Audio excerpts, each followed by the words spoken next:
CM Siddaramaiah ಅವರು February 8ನೇ ತಾರೀಕು ರಾಜ್ಯ ಮಟ್ಟದ ಜನಸ್ಪಂದನ ಕಾರ್ಯಕ್ರಮನ ಆಯೋಜನೆ ಮಾಡಿದ್ದಾರೆ. ಇದು ವಿಧಾನಸೌಧದ ಮುಂದೆ ಬೆಳಗ್ಗೆ 10 ಗಂಟೆಯಿಂದ 6 ಗಂಟೆವರೆಗೂ ನಡೆಯುತ್ತೆ.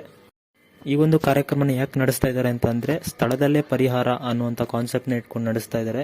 ನಿಮ್ಮ ಯಾವುದೇ ಕಂದಾಯ ಇಲಾಖೆ ಪ್ರಾಬ್ಲಮ್ಮು ಅಥವಾ ಖಾತೆದೆ ಏನೇ ಪ್ರಾಬ್ಲಮ್ ಇದ್ದರೂ ಈ ಒಂದು ಡಾಕ್ಯುಮೆಂಟ್ಸ್ಗಳನ್ನ, ನಿಮಗೆ ಸಂಬಂಧಪಟ್ಟ ಡಾಕ್ಯುಮೆಂಟ್ಸ್ನ ತೊಗೊಂಡೋದ್ರೆ ಅಲ್ಲಿ ಅದಕ್ಕೆ ರಿಲೇಟೆಡ್ ಆಗಿರುವಂಥ ಅಧಿಕಾರಿಗಳಿಗೆ ಹೇಳಿ ಅಲ್ಲಿ ನಿಮ್ಮ ಒಂದು ಪ್ರಾಬ್ಲಮ್ಗೆ ಸಾಲ್ವ್ ಮಾಡೋಕ್ಕೆ ಟ್ರೈ ಮಾಡ್ತಾರೆ. ಸೊ ಈ ಜನಸ್ಪಂದ ಕಾರ್ಯಕ್ರಮಕ್ಕೆ ನೀವೇನಾದರೂ ಹೋಗೋರಾಗಿದ್ದರೆ ನೀವು ಆಧಾರ್ ಕಾರ್ಡ್ ಅಥವಾ ಪಡಿತರ ಚೀಟಿ, ರೇಷನ್ ಕಾರ್ಡ್ನ ತೊಗೊಂಡು ಹೋಗಬೇಕು. ನೀವು ಈ ಕಾರ್ಯಕ್ರಮದಲ್ಲಿ ಭಾಗಿಯಾಗ್ತಾ ಇದ್ದೀರಾ ಅಂತ ಅಂದರೆ, ನಿಮ್ಮದು ಏನಾದರೂ ರಿಕ್ವೆಸ್ಟ್, ಏನಾದರೂ ಪ್ರಾಬ್ಲಮ್ ಸಾಲ್ವ್ ಮಾಡ್ಕೊಳಕ್ಕೆ ರಿಕ್ವೆಸ್ಟ್ ಇದೆ ಅಂತ ಅಂದರೆ ನೀವು 1902ಕ್ಕೆ ಡಯಲ್ ಮಾಡಿಬಿಟ್ಟು ರಿಜಿಸ್ಟ್ರೇಷನ್ ಮಾಡ್ಕೊಬೇಕು ಆನ್ಲೈನ್ ಮೂಲಕ. ಈ ಒಂದು ಕಾರ್ಯಕ್ರಮ ವಿಧಾನಸೌಧದ ಮುಂಭಾಗದಲ್ಲೇ ನಡೆಯುತ್ತೆ. ಹೋಗೋದಕ್ಕೆ ಮೆಟ್ರೋ ಫೆಸಿಲಿಟಿ ಇದೆ.